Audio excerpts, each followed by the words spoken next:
ప్రభువైన క్రీస్తు శ్రేష్ఠ నామములో నా ప్రియ అక్క చెల్లెలకు అన్నదమ్ములకు దేవుని పిల్లలైన మీ అందరికీ నా శుభములు. దేవుడు మిమ్మల్ని మీ కుటుంబాన్ని దీవించాల్సి గాక.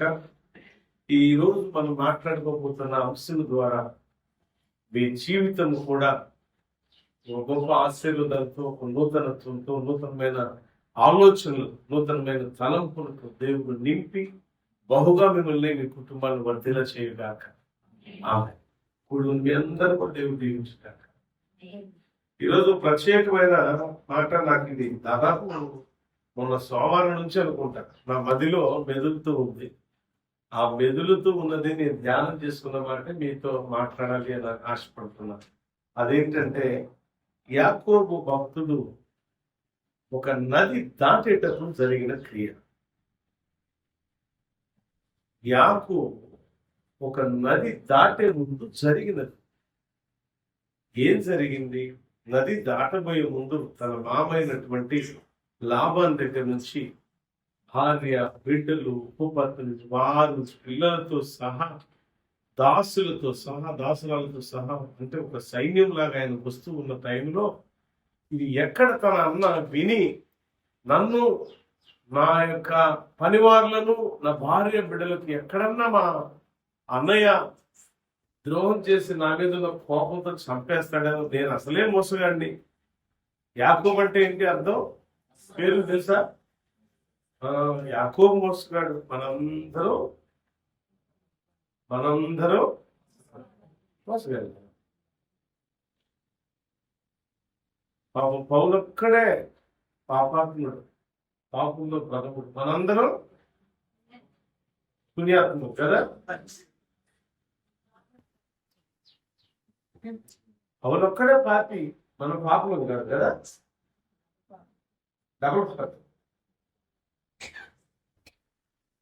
డబుల్ పుణ్యాత్ములు మనం. అసలు మనం పుణ్యాత్ములు లేక పరిశుద్ధులు అని చెప్పుకోవటానికి అర్హత లేదు. ఆ పదాన్ని నోటి నుంచి పలకటానికి కూడా అర్హత లేదు.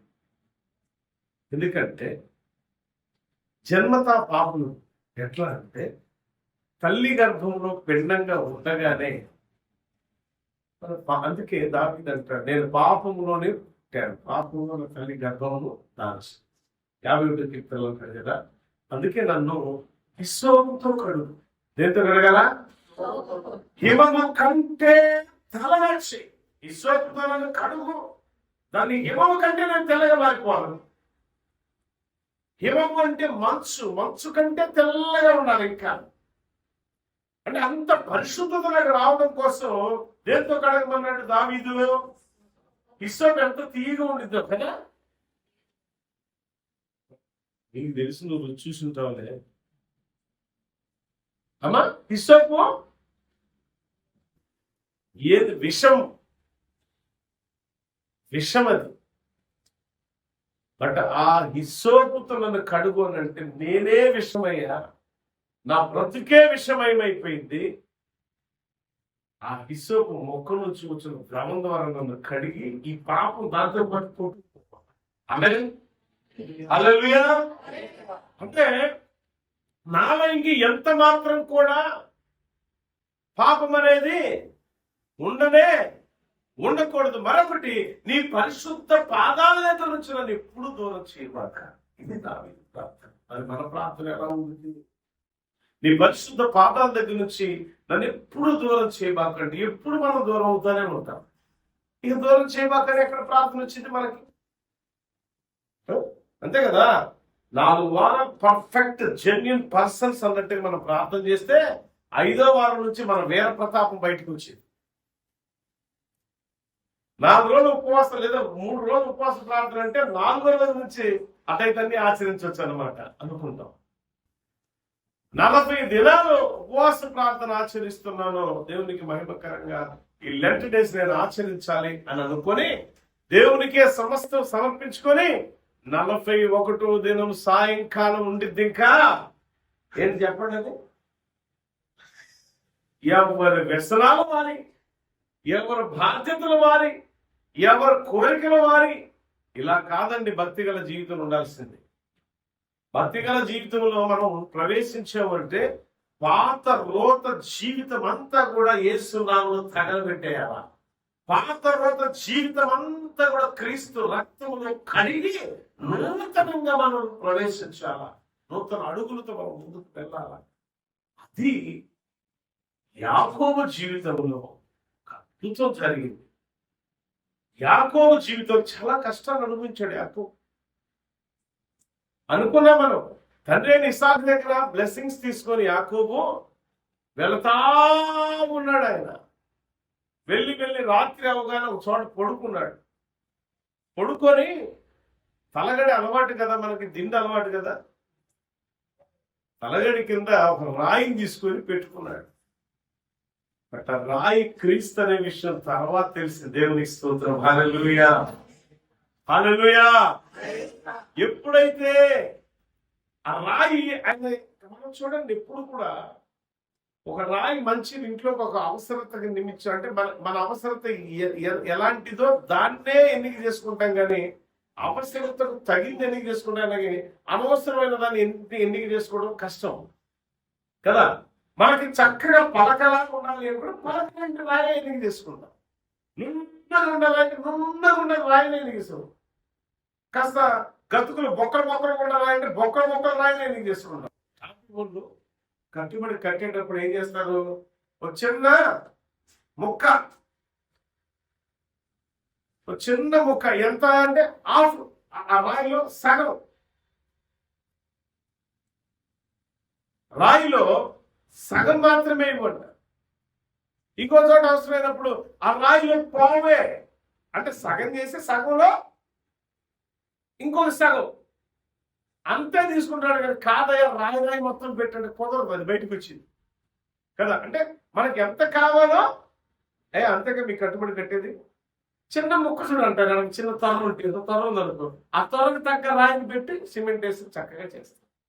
అలానే తలగడి రాయి అంటే ఇట్లా ఏమంటారు, సూదుల్లో పొడిసిన రాయి తీసుకొచ్చి పెట్టుకుంటాడు తలగడికి.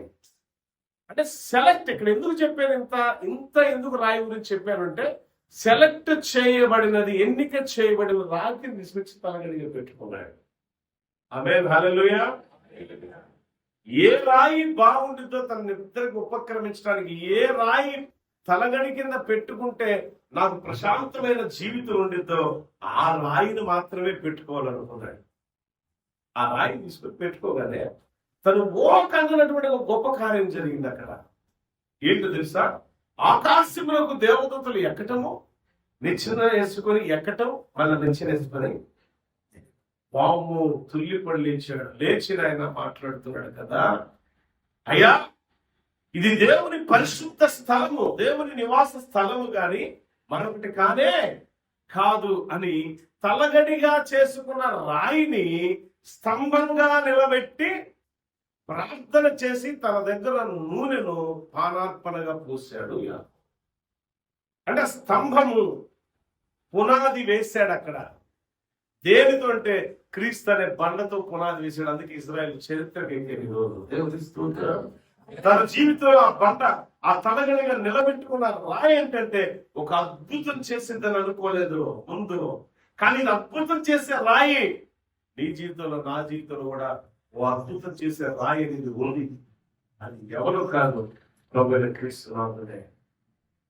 కానీ మనం ఎలా ఉంటున్నాం పెట్టాలా, ఎన్నో పర్యాలు నిద్ర పట్టినప్పుడు ప్రార్థన చేసుకొని పడుకోగానే సుఖవంతమైన నిద్ర దేవుడు ఇచ్చాడే, చురుకైన మెలకు దేవుడు ఇచ్చాడే, ఆ దేవుడిని మనం మర్చిపోతున్నాం.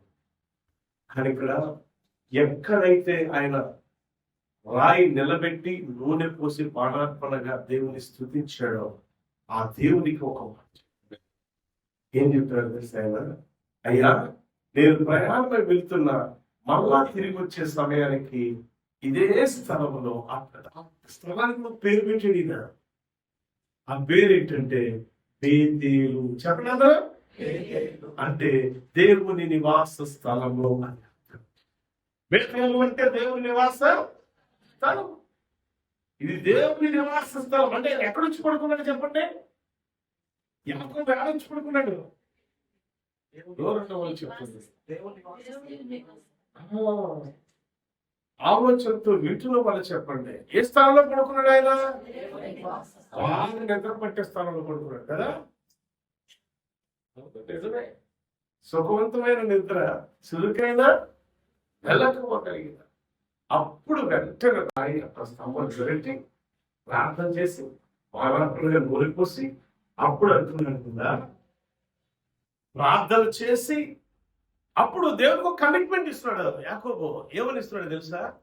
ప్రభువా, నేను ప్రయాణం వెళ్తున్నా, ఈ ప్రయాణం నీ తోడు నాకు దయచి, నువ్వు నాకు తోడుగుండు. అంతేకాదయ్యా, నేను తిరిగి వచ్చేటప్పుడు ఇదే స్థలంలో నీకు కృతజ్ఞత చెల్లిస్తా. ఏమన్నాడు? ఎస్, నిజంగానే వెళ్ళాడు పాపం. కొన్ని సంవత్సరాలు గడిచాయి. మామ దగ్గర ఉండి కొలువు చేసి ఎట్టకట్ట కష్టపడి 2 భార్యలను పొందుకున్నాడు. ఎట్టకట్ట కష్టపడి 2 భార్యలు సంపాదించుకున్నాడు. కారణం ఏంటంటే మామయ్య మోసకారి తను ఇంకొక 7 సంవత్సరాలు కొలువు చేసేది. చాలా మంది మోసాలు చేసే వాళ్ళు ఉంటారు. అరే నేనే పెద్ద మోసగాడిని అనుకుంటే మా మామ ఎంత మోసం చేశాడు అనుకున్నాడు యాకోబు. నిజమే కదా. యాకోబు అంటే అర్థం ఏంటి? మోసగాడు. ఏం మోసం చేశాడు? తన తండ్రిని, అన్నని మోసం చేశాడు. అన్న వేషం వేసుకుని వెళ్ళాడు. మా అన్నకి వెంట్రుకలు ఎక్కువ ఉంటాయి కదా, మా నాన్న ఈ వృద్ధాప్యంలో తాకి చూస్తే నా ఒంటి నిండా వెంట్రుకలు ఉండాలి కాబట్టి వెంట్రుకలు కప్పుకొని వెళ్ళినట్టు వెళ్ళాడు. అమ్మా గొర్రె బొచ్చుతో వెళ్ళాడు కదా. అరే అరే ఏంట్రా వాయిస్ వింటుంటేనేమో యాకోబులా ఉందే, తాగి చూస్తేనేమో ఏషావులా ఉంది, ఏంది అంటే తండ్రి నేనే నీకు కావాల్సిన ఇష్టమైన వంటకం కూడా ఉంది, ఎట్టైనా సరే ముందు ఆశీర్వాదాలు పట్టుకోవాలా. అప్పుడు ఆశీర్వాదాలు యాకోబుకి ఇచ్చేశారు. ఇస్సాకు యాకోబుని ఆశీర్వదించి, తల్లి అంది కదా, మీ అన్న వచ్చే టైం అయిందిరా, అసలు వాడు బ్యాక్కి వెళ్ళాడు, వచ్చాడు అనుకో నేను చంపేస్తాను, ముందు ఇక్కడ నుంచి బయలుదేరితే అమ్మ యాడికి వెళ్ళాలమ్మా. చాలా మంది తల్లు చాలా తెలివిగా ఉంటారు. చిన్న కొడుకు అంటే బాగా ప్రేమ ఎక్కువ కదా, జాగ్రత్త.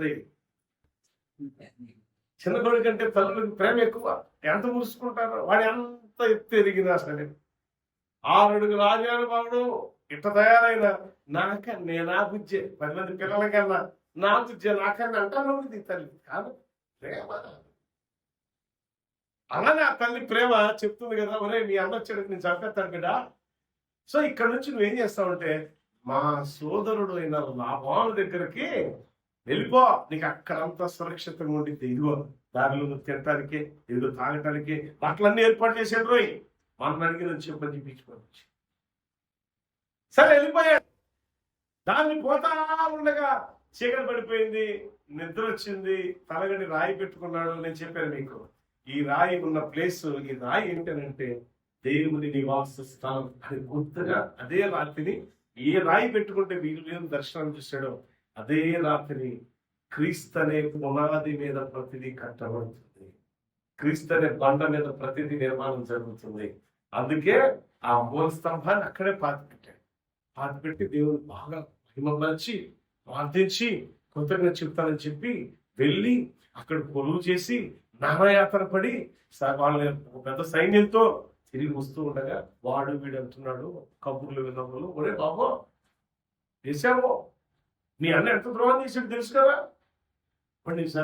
మీ తమ్ముడు ఎంత ద్రోహం చేసాడు తెలుసు కదా అనగారు. తమ్ముడు ఎంత చేసాడు కదా, ఆడుతున్నాడంట. ముందుగా ఈయనేం చేశాడు, లేనిపోయిన ఈ మాటలు చెప్పి మా అమ్మకి నా మీద బాగా ఫైరింగ్ ఉండిద్దేమో అని చెప్పి విలువైన కానుకలు కూడా ఇచ్చి పంపించేసాడు. కానుకలు ఎందుకు, నా తమ్ముడు ఎలా ఉన్నాడు అనే పరిస్థితి ఎలా వచ్చిందంటే చూడండి, బైబిల్ గ్రంథములో 32వ అధ్యాయము ఆది కాండము 18వ వచనం నుంచి 21వ వచనం వరకు చదివితే అక్కడ కొన్ని మాటలు మనకు స్పష్టంగా అర్థమయ్యే రీతిలో కనబడతాయి. నీవు ఇవి నీ సేవకుడైన యాకోబు, ఇది నా ప్రభు అయిన ఏశావు కొరకు పంపబడిన కానుక, ఇదిగో అతడు మా వెనుక వచ్చుచున్నాడని చెప్పమని ఆజ్ఞాపించారు. ఏంటంట అన్ననేమంటున్నాడు కాదు వినాలి ఇక్కడ. అన్ననేమంటున్నాడు? ప్రభు అంటున్నాడు. యాకోబుకి ఎంత భయం వచ్చేసింది అంటే, యాకోబు తప్పు చేశాడనే విషయం తెలుసు కదా, యాకోబు మోసగాడనే విషయం తెలుసు కదా, తన మోసగారి తనాన్ని ఒప్పుకుంటున్నాడు.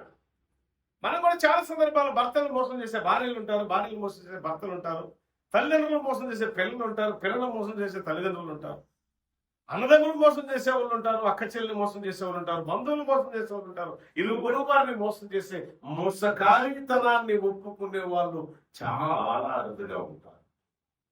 ఆ మోసకారితనానికి ఈయన భయపడుతూ ఎవరిని మోసం చేశాడో ఆ వ్యక్తితో చెప్పమన్న మాట ఏంటి తెలుసా? నా ప్రభు అయిన యేసావు, నా ప్రభు అయిన యెహోవా అంటున్నా. ఇక్కడ ఎంత భయపడిపోయాడు చూడండి. ఇక్కడ యేసావుకి యాకోబు భయపట్టుకోవడానికి కారణం ఆయన మోసకారితనం. మోసం చేసేవాడు ఎప్పుడు కూడా భయపడతాడండి, గుర్తుంచుకోండి. నీతిగా ఉన్నవాడు ధైర్యంగా ఉంటాడు, సింహంలాగా.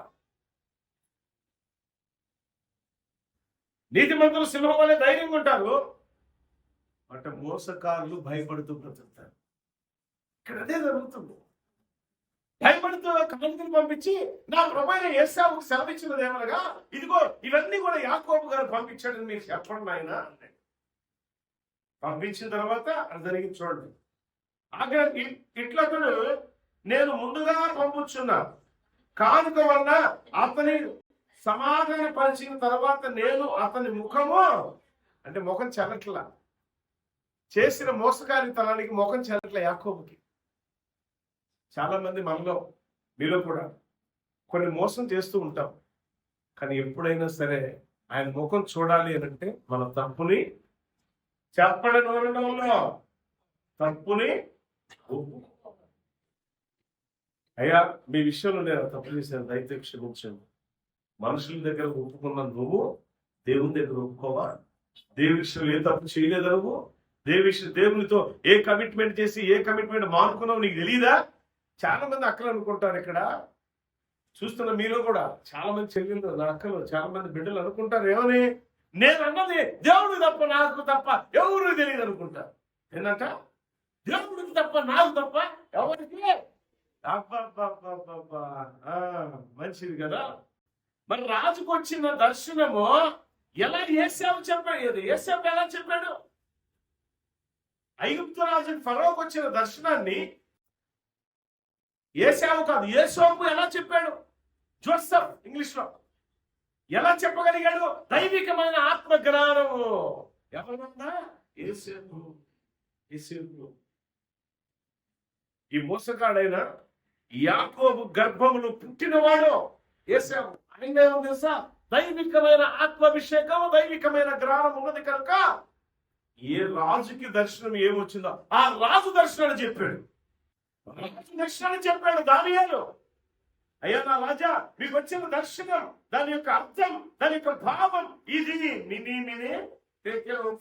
అంటే అర్థమైంది తెలుసా? ఇదిగో నీ రాజ్యం పోవచ్చున్నదని చెప్పాడు. అక్కడ రాయబడి దాని అంటే ఎలా తెలిసింది వీళ్ళకి? మీలో చాలా మంది అనుకుంటారు కదా, అసలు పాస్టర్ గారికి ఏం తెలుసు, పొద్దుగులు ఇంట్లో ఉంటాడు, లేదా కారు వేసుకున్నట్టు ఇటు తిరుగుతాడు, ఏం తెలుసు అనుకుంటారు. నాకు తెలియదు, నా దేవుడికి మాత్రం. అందుకే మీ మీద చేయి పెట్టినప్పుడు నాకు తెలుసుకొని మీరు నేను చెప్పే మాట అంగీకరించాలనే విషయం కూడా దేవుడు నాకు చెప్తాడు. అందుకే నేను చెప్పనుకోదు. గత కాలంలో ఒకసారి నేను అన్న, మీకు గుర్తుందో లేదో, మీకు ఏం జరగబోతుందో దేవుడు నాకు చెప్పినా నేను కొద్దిగా హోల్డ్ చేసుకుంటాను. ఎందుకంటే మీరు అది నమ్మరు కాబట్టి, నమ్మలేని విశ్వాసంతో మీరు బతుకుతున్నారు కాబట్టి. అవునా? నిజాలు ఒప్పుకోండి. చెప్పానా లేదా? కానీ సాక్షార్థం ఒకరికి ఇద్దరుగా చెప్తానని చెప్తా. ఇప్పుడు కూడా చెప్తానా? అవునా? ఆ ఒకరిద్దరే తెలుసు. మళ్ళీ ఎందుకు తెలుసా? మీరు ఒప్పుకోకపోతే వాళ్ళు చెప్తారు. ఎప్పుడు చెప్పినా కూడా చెప్తారు. కొన్ని ఏం చేస్తారంటే క్యాలెండర్ వెనకాల రాసేస్తారు, కొన్ని పుస్తకంలోనూ లేదా దాని మీద రాస్తారు. కొన్ని ఎందుకు రాస్తారు అవన్నీ? నాకు నాయను ఏందప్ప, జయశ్రీ అక్క 10 లక్షలు తెచ్చుకుంది, 10 లక్షలు తెచ్చుకొని దశభాగం 1 లక్ష నాకు ఇవ్వలేదు కాబట్టి నేను రాసేస్తా. అది కాదు నా క్యారెక్టర్. అది కాదు నా బ్రతుకు.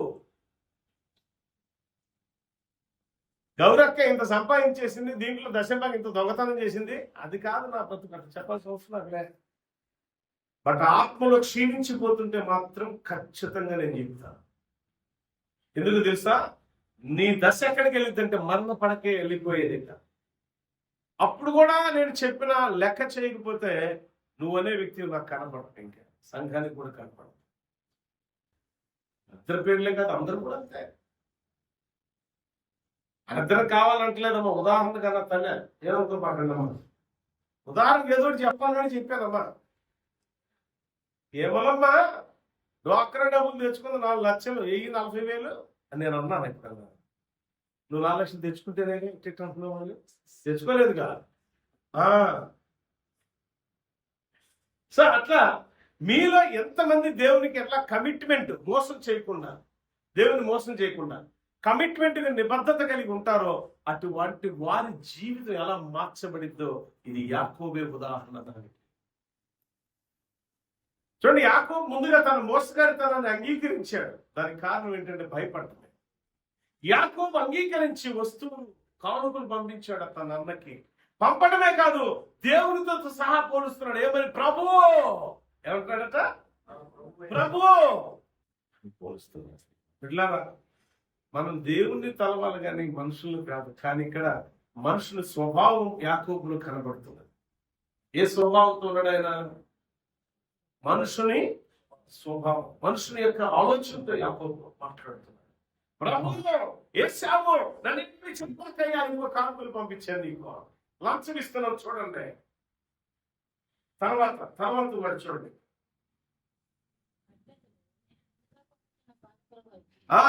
ఆయన ఏం చేస్తాడట? సమాధాన పడతాడని. ఇవన్నీ ఎందుకు చేస్తున్నాడు ఆయన? సమాధానం కోసం, గొడవలు లేకుండా ఉండడం కోసం ఆఫరింగ్ ఇస్తున్నాడు. మనం కూడా చాలా మంది, నేను ఎన్నో చూస్తూ ఉంటా, కొన్ని కేసులు పరిశీలన చేస్తున్నప్పుడు కొంతమంది బాధితులు ఆఫరింగ్, అరే తల్లులు తిన్నావు నా చేతిలో, నీకు చెయ్యి ఇరిగిందిగా, 1,00,000 కేసు పెట్టబాక. రోడ్డున బైక్ తీసుకున్నా, కారు తీసుకుని వెళ్తుంటే పాపం రోడ్డును పోయి ఉండి యాక్సిడెంట్ చేసిననుకో, కాలు ఇరిగిందా కట్లు వేపిస్తారు. ఎందుకు వేపిస్తున్నాడు? ఇక్కడ సమాధాన పడటం కోసం, సమాధాన పడటం కోసం. సో తన అన్న దగ్గర సమాధాన పడటం కోసము ఎన్ని పంపిస్తున్నాడు. ఒక మాట కూడా వాడేశాడు ప్రభు అని. తర్వాత వాడు చూడండి కింద, అప్పుడు ఇక్కడ ఒకవేళ నన్ను కటాక్షించుకొని మిమ్మల్ని యేసావును చూచినప్పుడు ఆ చొప్పున అతనితో చెప్పానన్నగా, మీరు ఇదిగో నీ సేవకుడైన యాకోబు మా వెనుక వచ్చుచున్నారని చెప్పి చెప్పాలని చెప్పాను. 2వ వారికి 3వ వారికి మందల వెంబడి వెళ్ళిన వారికి అందరికీ ఆజ్ఞాపించాను. అంటే ఎన్నిసార్లు వెళ్ళారు వీళ్ళు? 1, 2, 3 పర్యాయాలు గుంపులుగా పంపించాడు. ఒక్కసారిగా అందరిని పంపించి కానుకను తనకు ముందుగా పంపించి తనకు గుంపులో ఆ రాత్రి నిలిచాడు. ఆ రాత్రి అతడు లేచి తన 2 భార్యలను, తన 2 దాసీలను, ఎంతమంది అంట? 2 భార్యలు, 2 దాసీలు. అంటే ఎంతమంది? ఈయనకి 4 ఉన్నారు. గుర్తుంచుకోండి, 4 ఉన్నారు. తన 11 మంది పిల్లలను తీసుకొని ఎబ్బోకు రేవు దాటిపోయాను. అసలు మన సబ్జెక్ట్ ఇక్కడే ఉంది. ఎబ్బోకు రేవు, రెండవది చెప్పండి. ఎబ్బోకు రేవు, మీ పక్కన చెప్పండి మాట. ఎబ్బోకు రేవు దాటిపోయాను కాదు, ఎబ్బోకు రేవు దాటిపోయాను. తీసుకొని ఆ ఏలు దాటించి తన కలిగిన పంపివేశాను. యాకోబు ఒక్కడే మిగిలిపోయాడు. దాటిపోయి ఏం చేశాడు తెలుసా? దాటగానే ఒక్కడే మిగిలిపోయాడు. యాకోబు ప్రయాణం ఎంతమందితో స్టార్ట్ అయింది? తన తండ్రి ఇంటి దగ్గర నుంచి కాదు, తండ్రి ఇంటి దగ్గర నుంచి లాబాను ఇంటికి వెళ్ళేటప్పుడు యాకోబుతో ఎంతమంది ఉన్నారు? మరి ఇప్పుడు వాళ్ళందరూ పంపించిన తర్వాత ఎంతమంది ఉన్నారు యాకోబుతో? ఇది గుర్తుంచుకోవాలి. దేవునితో కమిట్మెంట్ అయినప్పుడు ఎంతమంది ఉన్నారు యాకోబుతో? రాయి పెట్టి నిలబెట్టినప్పుడు యాకోబుతో ఎంతమంది ఉన్నారు? ఒకడా 100 మంది? పిల్లలు లేరా? తన భార్యలు లేరు, దాసీలు లేరు, పిల్లలు లేరు, ఒక్కటి మిగిలిపోయాడు. ఇప్పుడు అంటే వెళ్ళేటప్పుడు, ఇప్పుడు మళ్ళా అమ్మ దగ్గరికి వెళ్ళేటప్పుడు అందరూ పంపించేశాడు, కలిగిన సంపద కూడా పంపించేశాడు. ఆ ఒక్కడు మిగిలిపోయిన తర్వాత ఏ ప్లేస్ లో దేవుడు దర్శించాడో అదే ప్లేస్ లో ఆయన కృతజ్ఞత చెల్లించడానికి నిలిచి ఉండగా జరిగింది చూడండి. ఏం జరిగింది చూడండి. ఒక నరుడు తెల్లవారు వరకు అతనితో పెనుగులాడాడు. తాను గెలవకుంట చూచి తొడగుటి మీద అతని కొట్టెను. అప్పుడు అతడు ఆయనతో పెనుగులాడాడు. యాకోబు తనకు కూడా వయసులేము, ఆయన తెల్లవారుచున్నది కనుక నన్ను పోనివ్వమని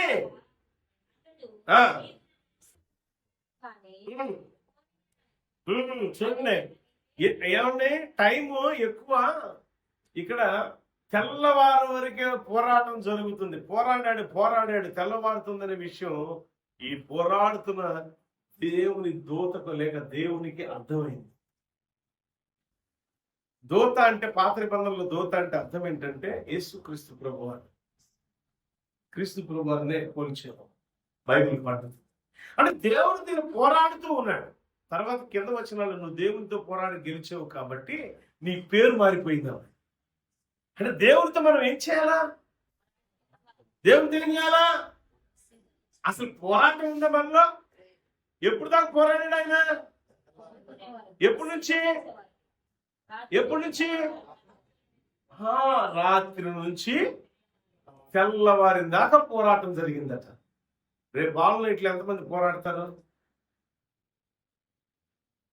ప్రతి ఒక్కరికి ఒక ఉంటుంది, ఒక సమస్య ఉంటుంది, ఒక బాధ ఉంటుంది, ఒక ఇబ్బందికరమైన పరిస్థితి ఉంటుంది. ప్రతి బాధ నుంచి, ప్రతి సమస్య నుంచి, ప్రతి ఇబ్బందికరమైన పరిస్థితి నుంచి నువ్వు దాటిపోవాలి అంటే మొదట రేవు దాటాలి. రేవు దాటగానే ఏం చేస్తారు తెలుసా? దేవుడు నీతో కలుసుకుంటాడు.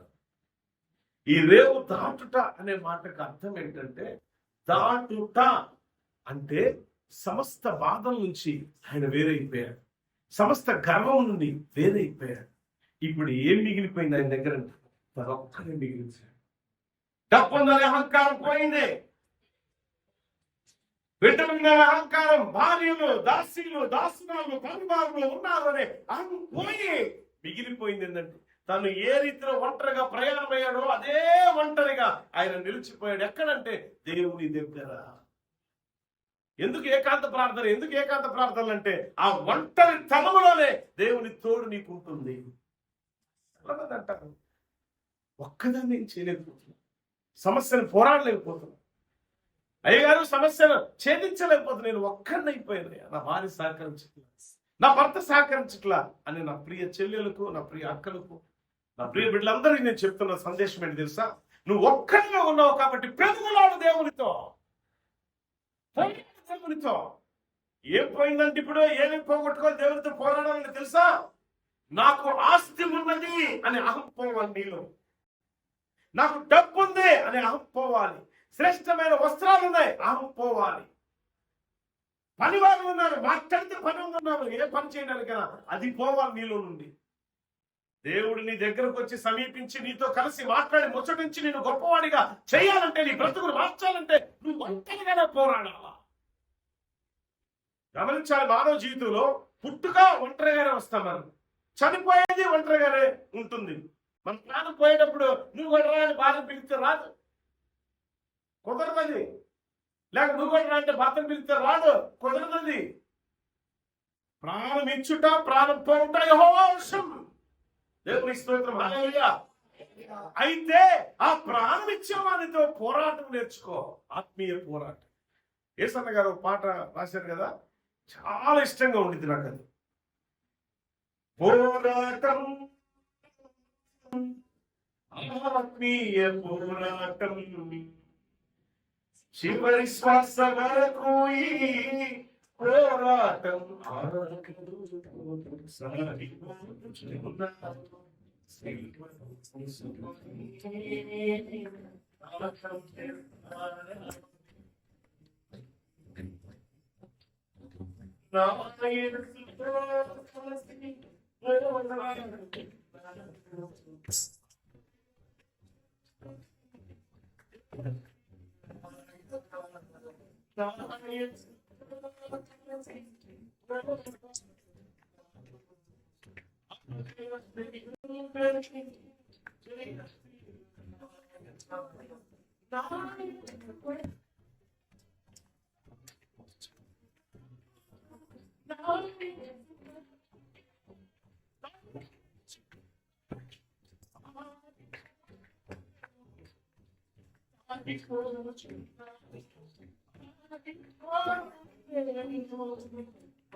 సిలువను మోసుకొని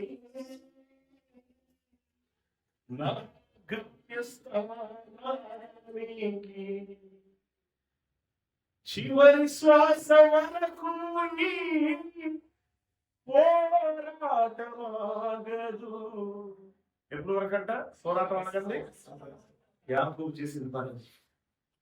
బిడ్డలారా, మంచి వస్త్రాలు ధరించుకున్నామని, అలంకారప్రాయమైన బంగారం ధరించుకున్నామని, మన బీరువాలో కట్టల కట్టల డబ్బులు దాచుకున్నామని, మన వస్తువులు కావలసినవి కొనుక్కున్నామని, బంగారాలు నిర్మించుకున్నామని, విలువైన తోటలో లేకపోతే ఆ విలువైన స్థలాలు, విలువైన పొలాలు సంపాదించుకొని పరివారాలను పెట్టుకున్నామని, విలువైన ఉద్యోగం మనకుందనే అహం ఎప్పుడైతే మనకు ఉంటుందో అప్పుడు మనలో భయం కూడా.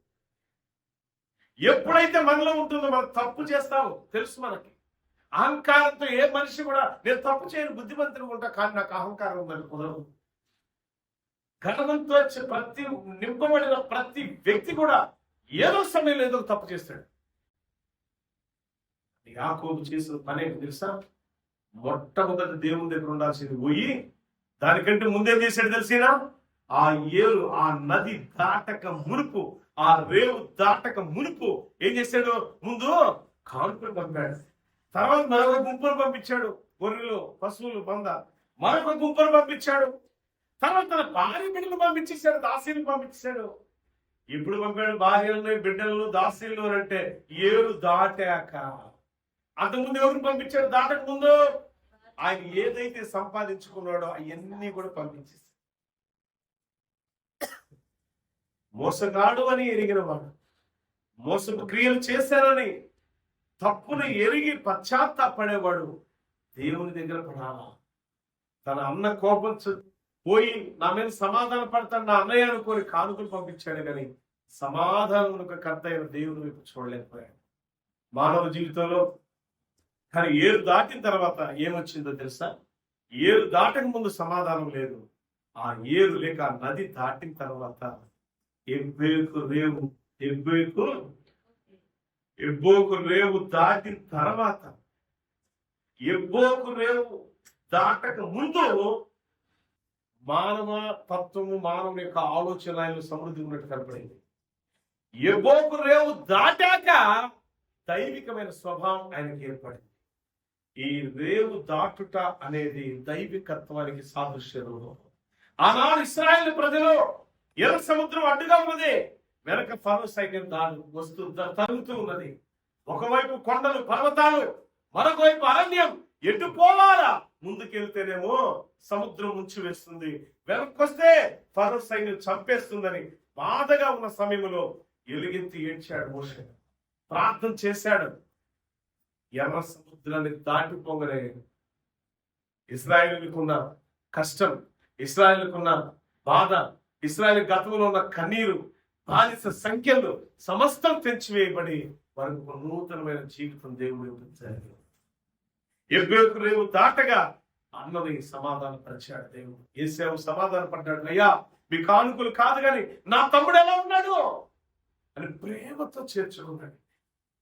దేవుడు ఎప్పుడైతే రేవు దాటాడో యాకోబు, ఎబ్బోకు రేవు దాటగానే ప్రేమ ఆయనకి దేవుడు ఇచ్చాడు. ఎబ్బేకు రేవు దాటగానే తన తండ్రి వారసుడైనటువంటి తన సోదరుడైనటువంటి ఏశావు నుంచి సమాధానకరమైన శుభవార్త వచ్చింది. ఎబ్బేకు రేవు దాటగా ఆయనలో దైవత్వం వచ్చింది. ఎబ్బోకు రేవు దాటగా ఆయన పేరు మార్చబడింది. ఎబ్బోకు రేవు దాటగా ఆయన పరిస్థితులు మార్చివేయబడ్డాయి. ఎబ్బోకు రేవు దాటగా సమృద్ధికరమైన ఆశీర్వాదాలు సమృద్ధిగా పొందుకున్నాడు. యాకోబు జీవితమే మార్చివేయబడింది. దేవుడు అన్నాడు కదా, నీ పేరు యాకోబు కాదు. ఏం పేరు అడిగితే యాకోబయ్యా, నువ్వు యాకోబు కాదయ్యా, దేవునితో పోరాడి గెలిచావు కాబట్టి ఇక నువ్వు ఇశ్రాయేలువే. ఇశ్రాయేలు పేరు మార్చేసాడు అంటే పోరాడి గెలిచిన వాడు అనే అర్థం. జీవితంలో నువ్వు పోరాడాలన్న అవసరం నీకు లేదా? కడుపు నిండా పేకల దాకా తింటామంటామే, తిని కొరక పెట్టి నిద్రపోతాం కానీ ప్రభు పాదాల మీద పడి ఉంగలార్చే మనసు నీకు లేదా? ప్రతి వ్యక్తి కూడా యాకోబుని చూసుకోవాలి. యాకోబు ఏం చూశాడు? ఇక దైవికమైన ఆశీర్వాదాలు చూశాడు, శ్రేష్టమైన ఫలాలు అనుభవించాడు. యాకోబు జీవితం అద్భుతంగా మార్చివేయబడింది. ప్రాణం పోయింది అనుకున్నాడు, అన్నెక్కడ చంపుతాడని భయపడిపోయాడు. భయానికి ధైర్యం తోడైపోయింది. భయం పోయి ఆదరణ, అన్న దగ్గర నుంచి ఆదరణ లభించింది. అన్న దగ్గర నుంచి సమాధానం వచ్చింది. నీ అన్నదమ్ముల మధ్య, నీ అక్క చెల్లెల మధ్య, నీ అన్నలను, తమ్ములను, అక్కలను, చెల్లెలను ఎప్పుడన్నా నువ్వు మోసం చేసావో ఆత్మ విషయాల్లో జ్ఞాపకం చేసుకో. మార్పు వస్తే నీలో, దేవుని పాదాల దగ్గర నువ్వు కన్నీరు కారిస్తే నీ కుటుంబం సమాధాన పడుతుంది, నీ బిడ్డలు సమాధాన పడతారు, నీ బంధువులు సమాధాన పడతారు. అంతేకాదు దేవుడు నీ బ్రతుకుని మార్చి నూతనమైన జీవితాన్ని ఇస్తాడు. అంటే ఎబ్బోకు రేవు దాటుట అంటే నూతన జీవితంలో ప్రవేశించుట, నూతన ఆశీర్వాదాల్లో ప్రవేశించుట, ఆత్మానుసారమైన జీవితంలో అడుగు పెట్టుట. అంటే శారీరకమైన జీవితం పోయి ఆత్మానుసారమైన జీవితం వచ్చుట. ఏం పోయిందట? శారీరకమైన జీవితం, మానవుని యొక్క ఆలోచనలో దైవికత్వం వచ్చింది యాకోబులోకి. అందుకే ఈరోజు ఇశ్రాయేల్ దేశం అంత గొప్ప ఆశీర్వదించింది. ఇలా మనం కూడా అలానే ఉందాం, దాటిపోదాం. రేవు దాటుతాం. ముందు రేవు దాటుట అంటే లోకాన్ని దాటిపోవడమే. రేవు దాటుట అంటే పాపాన్ని దాటిపోవడమే, పవిత్రతలోకి అడుగు పెట్టడమే. ఎప్పుడైతే ఎబ్బోకు రేవు దగ్గర ఆ నది అలా దాటుతూ ఉన్నారో ఆ పాపాలన్నీ కూడా కడిగి వేయబడ్డాయి. నది దాటుట ద్వారా, రేవు దాటుట ద్వారా అపవిత్రమైన ప్రతి కార్యము కూడా కడిగి వేయబడ్డాయి, తుడిచివేయబడ్డాయి. నది దాటి ఒడ్డుకు రాగానే ఒక నూతనత్వం యాకోబులో ఏర్పడింది. నీలో కూడా బాప్తీసం తీసుకున్నామని పేరే గాని నూతనత్వం లేదా? నూతనమైన మనసు, నూతనమైన ఆలోచన, నూతనమైన క్రియలు, నూతనమైన దృష్టి, నూతనమైన నడవడి నీలో ఎప్పుడైతే ఉండిందో అది దేవునికి మహిమకరంగా నువ్వు ఉన్నావు. కాబట్టి మహిమాన్వితుడైన దేవుడు నిన్ను చేయి పట్టుకొని వెన్ను తట్టి ప్రోత్సాహపరిచి లేపి బలపరిచి దీవించేవాడుగా ఉంటాడు. ఇప్పుడు వెన్నంటే ఉంటాడు. ఈరోజు ఇశ్రాయేల్ దేశాన్ని ఎందుకు దేవుడు కాపాడుతున్నాడు అంటే ప్రపంచ దేశాలని కూడా రాబోతున్న దినాల్లో ఒకటే ఇశ్రాయేల్ దేశం మీదకి వచ్చినా ఇశ్రాయేల్ ఏమి చేయలేదట. ఇది బైబిల్ చెప్తున్న సత్యం. ఇది ప్రపంచ దేశాలన్నీ ఏకమై ఇశ్రాయేల్ మీదకి దాడి చేస్తున్నప్పుడు వచ్చినప్పుడు వలిగొరకుండా 4 భాగాలు, అంటే 2 ముక్కలుగా చీవే అది 4 భాగాలు అవుతుంది. ఆ భాగం ఆ లోయగా మార్చబడినప్పుడు ఆ లోయలోనికి ఇశ్రాయేల్ ప్రజలందరూ వస్తారు. వారిని దేవుడు కాపాడుతారు, రక్షిస్తారు. ప్రపంచ దేశాలు అనుకుంటే కదా ఇక ఎవరు కాపాడలేరు ఇశ్రాయేల్ దేశాన్ని. కాదు, కాపాడేవాడు ఉన్నాడు ఇశ్రాయేల్ని. యాకోబు వలె నువ్వు పోరాడే మనసు నీకుందా? యాకోబు వలె ఎబ్బోకు రేవు దాటే మనస్తత్వం నీలో ఉందా? అప్పుడు అలాగైతే దేవుడు నిన్ను, నీ కుటుంబాన్ని కూడా రక్షిస్తాడు ఆపదలో. అప్పుడు దేవుడు ఇశ్రాయేల్ని కాపాడే దేవుడు నిన్ను, నీ కుటుంబాన్ని రక్షిస్తాడు, కాపాడుతాడు ప్రతి ఆపద గడియలో. అలా కాపాడాలంటే యాకోబు ఏం వదిలిపెట్టి మొత్తం పంపించేసి నాకు వద్దనుకున్నాడు. ఒక్కడు ఒంటరిగా మిగిలిపోయాడు. ఆ ఒంటరి వాడు విజయాన్ని సాధించాడు. ఒంటరిగా విజయాన్ని సాధించి చూపించు. అనేకులకు ఆదర్శవంతమైన జీవితాన్ని జీవించు. బాప్తిసం తీసుకున్నావు కదా, కడగబడ్డాయి కదా నీ పాపాలని కూడా, దాటిపోయావు కదా, మళ్ళీ వెనక్కి వెళ్ళిపోతావా? రేవు దాటొచ్చిందని మళ్ళీ వెనక్కి వెళ్ళిపోతావా? మోసగాడు కదా లాభాలు మళ్ళీ వెనక్కి వెళ్ళిపోయాడా? కొట్టదారు కదా లాభాలు మళ్ళీ వెనక్కి వెళ్ళిపోయాడా? లేదు, ఈ మోసకారితనాన్ని అక్కడే పాతి పెట్టాడు. రోమాపత్రికలో 6వ అధ్యాయంలో ఎవరు రాయబడి ఉంటుంది అంటే, యేసుక్రీస్తు నామములో బాప్తిసం తీసుకోవడానికి ముంచబడట అంటే సమాధి చేయబట్ట మన పాపాలు. లేపబడినప్పుడు నవీన స్వభావం ధరించుకొని మనం లేపబడాలి. బాప్తిసం తీసుకున్న నీవు నీ స్వభావం పాత స్వభావం కంటే బరుచుగా కదా, మార్చుకో పద్ధతి, మార్చుకోని జీవితాన్ని మార్పు చెంది నువ్వు బ్రతికితే యాకోబోలే ఎబ్బోకు రేవు దాటిన యాకోబు బ్రతుకు నీలో ఉంటే విజయాన్ని సాధిస్తావు. రాబోతున్న 1వ తారీఖు, ప్రతి నెల 1వ తారీఖు ఆరాధన ఉంటుంది కదా మనకి. రేపు నెలలో అదే విధంగా మనం పోరాడదాం. ప్రతి ఇంటిలో, ప్రతి ఒంటిలో, ప్రతి వ్యక్తికి వ్యక్తిగతంగా, అదే విధంగా తనకున్న పనుల్లో, తనకున్న ఉద్యోగాలు, తనకున్న వ్యాపారంలో రకరకాల సమస్యలతో మీరు బాధపడుతూ ఉంటారేమో. రండి 1వ తారీఖు ఆన్లైన్ లో మీరు కూడా పాలిభాగస్తులు అవ్వండి. పోరాడదాం. ప్రాంతంలో పోయేదేమి లేదు. పోరాడితే ఏం పోతాయి? పాపం పోతుంది. పోరాడితే ఏం పోయింది? పాత జీవితం పోతుంది. పోరాడితే ఏం పోతుందంటే ఆ దరిద్రం అంటాం కదా, ఆ దరిద్రం అంతా పోతుంది. ఆ మోసగారితనం అంతా పోతుంది. ఆ అబద్ధాలన్నీ కూడా పోతాయి. మిగిలిపోయేది పవిత్రత, పరిశుద్ధత, దైవికమైన ఆశీర్వాదాలు. అవి నీకు సమృద్ధిగా కావాలంటే మోకరించి ప్రార్థన చేస్తాను. మరొకసారి తాటిపోటు గురించి ఇంకొక ఎపిసోడ్ లో మనం మాట్లాడుకుందాం. మహాపరిశుద్ధుడా, మహోన్నతుడా, నీకు స్తోత్రాలు. మా బ్రతుకులు వాస్తవాన్ని నేను దాటి పవిత్రతలో అడుగు పెట్టలేకపోతున్నాను అయ్యా. ఎబ్బోకు రేవు దాటేటప్పుడు ఆ నీటిలో వారు దిగగా వారి సమస్త పాపములు శుద్ధీకరించుతారు. ఒంటరిగా ఉన్నాడు. ఒంటరిగానే పోరాడి గెలుచుకున్న యాకోబుని మేము దృష్టిలో పెట్టుకొని మా జీవితంలో దైవికమైన దీవులు పొందుకునే ధన్యత మాకు దయచేయండి. మంచి ఆరోగ్యం బిడ్డలకు దయచేయండి. వాక్యం విన్నారయ్యా, 10 మందికి ఇది ఫార్వర్డ్ చేస్తూ ఉండగా మంచి ఆరోగ్యాన్ని బిడ్డలకు దయచేయండి. ప్రభా, నీ కృప కలిగిన పాపం, నీతికరమైన నీ హస్తం తోడుగా నీ బిడ్డలకు ఉంచండి. ఈ వాక్యం విని నిజంగా నా జీవితంలో మోసకారితనాన్ని, నా జీవితంలో అబద్ధాన్ని, నా జీవితంలో నీకు విరోధమైన ప్రతి క్రియను, ప్రతి మాటను విడిచిపెడుతున్నాను. నేను ఎబ్బోకు రేవు దాటిని యాకోబోలే పవిత్రమైన జీవ జల నదిని దాటి ధన్యత మాట్లాడించి ఆ జలం మనం ఉబ్బకాలి ఆత్మను వృద్ధి చెందాలి. ధన్యత అంటే మనసు అనుగ్రహించమని. ఎవరైతే అనారోగ్యం పాల్గొన్నారో వారికి స్వస్థతలు దయచి, ఎవరైతే కోర్టు వివాదాలు ఉన్నారో వారిని విడుదల దయచి, ఎవరైతే బానిస సంఖ్యలతో రకరకాల వ్యసనాలతో నింపబడి ఉన్నారో విడుదల దయచి, విడుదల నూతన పరిచి, నూతన అభిషేకంతో, నూతన ఆత్మతో నింపి నూతన ఆత్మను నడిపించమని యేసయ్య శ్రేష్ఠ నామములో అడుగుచున్నాము. ఆమేన్. God bless you all. దేవుడు మిమ్మల్ని, మీ కుటుంబాలను దీవించి ఆశీర్వదించుగాక. పిల్లలను గమనించండి, మీకోసం నా ప్రార్థనలో ప్రతిరోజు జ్ఞాపకం చేసుకుంటున్నాను. మీ కష్టం పోవాలి, మీ బాధలు పోవాలి, ఆపద గడిలో ఉన్న ప్రతి వ్యక్తి ఆపద తొలగిపోవాలని ప్రార్థిస్తున్నాము. జ్ఞాపకం చేసుకోండి. ఈ ఛానల్ ఇంకా అభివృద్ధి చెందడానికి సహకరించండి. సబ్స్క్రైబ్ చేయని వారి చేత సబ్స్క్రైబ్ చేయించండి. ఈ వాక్యం ద్వారా వాళ్ళు బలపడాలని మనస్ఫూర్తిగా కోరుకుంటున్నాను.